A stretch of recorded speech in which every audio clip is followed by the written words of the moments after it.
মানুষ কখনোই মানুষের অন্তঃসত্ত্বাকে ভালোবাসে না। অবস্থান আপনার ভালো, আপনার পিছনে মানুষের অভাব থাকবে না। আজকে আপনার ক্ষমতা আছে, পাওয়ার আছে, খ্যাতি আছে, ইত্যাদি আছে, মানুষ দেখবেন পিছনে ঘুরঘুর করছে এবং এরা কিন্তু সবাই সবার স্বার্থেই ঘুরঘুর করছে।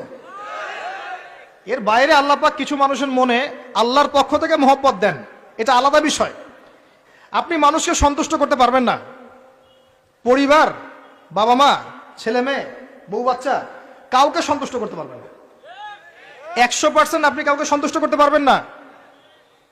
সারা জীবন করে যাবেন, আপনার বিরুদ্ধে অভিযোগ থেকেই যাবে।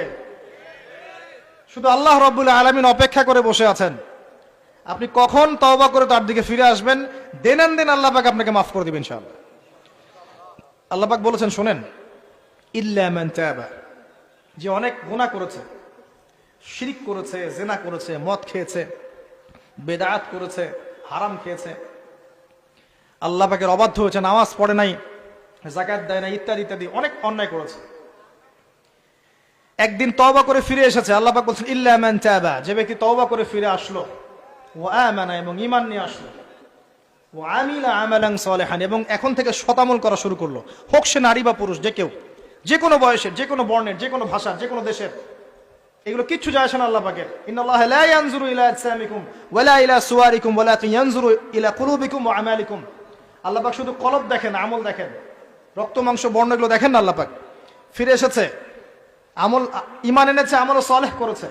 আল্লাহ পাক বলছে উলাইকা, এরাই তারা, ইউবাদদিলুল্লাহু সাইয়্যাতিহিম হাসানাত, এরাই সেই ব্যক্তি যাদের সমস্ত গুনাহকে আমি আল্লাহ নেকি দিয়ে পরিবর্তন করে দেব ইনশাআল্লাহ। আল্লাহ অপেক্ষা করছেন আপনার জন্য। আপনার কাছে আসার গল্পটা হোক আল্লাহর কাছে আসার গল্প।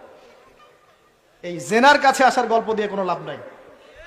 আল্লাহ পাক যেটা বলেছেন, লা তাকরাবু জিনা, জিনার কাছেও যেও না। আপনি দেখবেন এখন বলা হচ্ছে জেনাটাই হচ্ছে কাছে আসার গল্প। আমি বলি শোনেন, নিমের ডাল দিয়ে দাঁত মাজেন, নিম গাছের ডাল আছে না, নিমের ডাল দিয়ে দাঁত মাজেন, এই পেস্ট ছেড়ে দেন, বয়কট করে ফেলেন, দেখবেন কয়দিন পর ক্ষমা চাবে যে ভুল হয়ে গেছে, আমরা এগুলার অ্যাড বানাবো না। আমরা যে নরম সরম মানুষ, কোনো ইনিশিয়েটিভ নিতে পারি না, এই জন্য চড়া হয়ে বসে থাকি। প্রতিটা সেক্টরেই দুর্নীতি চলছে। এই যে কাছে আসার গল্পের নাম দিয়ে মানুষকে জানা